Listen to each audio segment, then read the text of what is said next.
I'm Malcolm Cox, and welcome to Tuesday Teaching Tips, episode 74.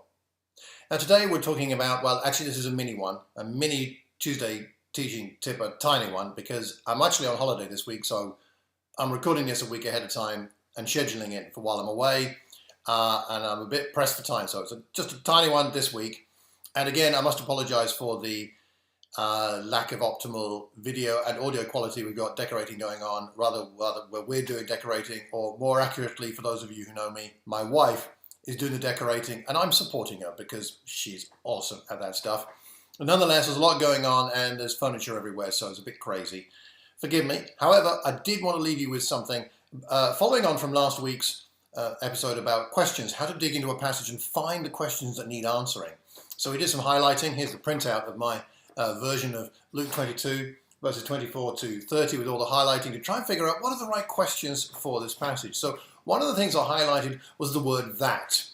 In this passage in verse 26, you are not to be like that, Jesus says to his disciples. What is the that? So I'm not going to answer that whole question right now, but I am going to show you one of the ways I'm going to analyze that and think about that question as to then how to find out what that means. What is the that in that passage? So again, I'm going to do another screen recording, share that with you, and then you let me know what you think.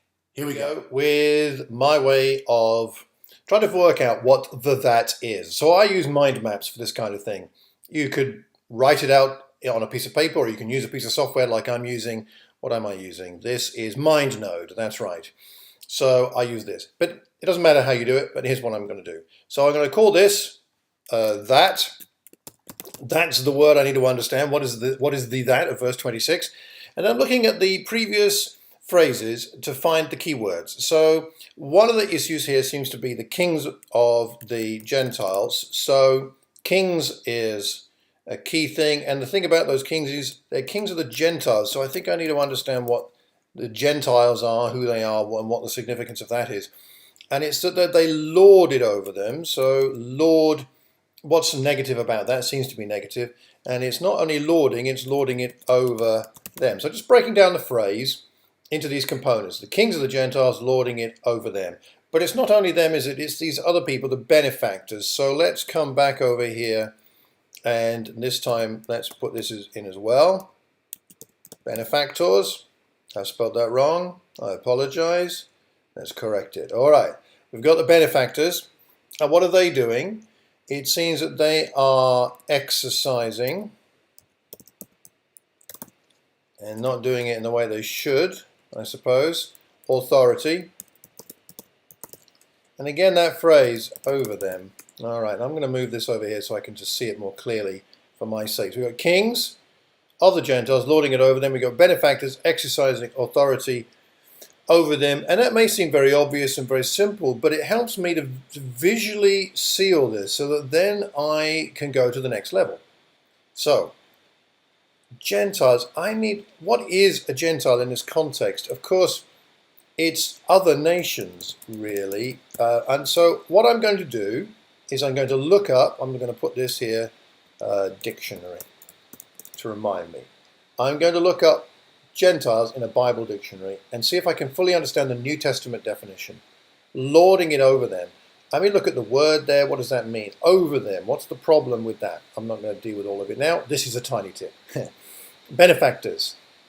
Benefactors exercising authority over them. The thing is, though, I don't really know what a benefactor is. So I'm going to do the same thing here. I'm just going to look for a Bible dictionary definition of benefactors. That'll be my next action, if you like.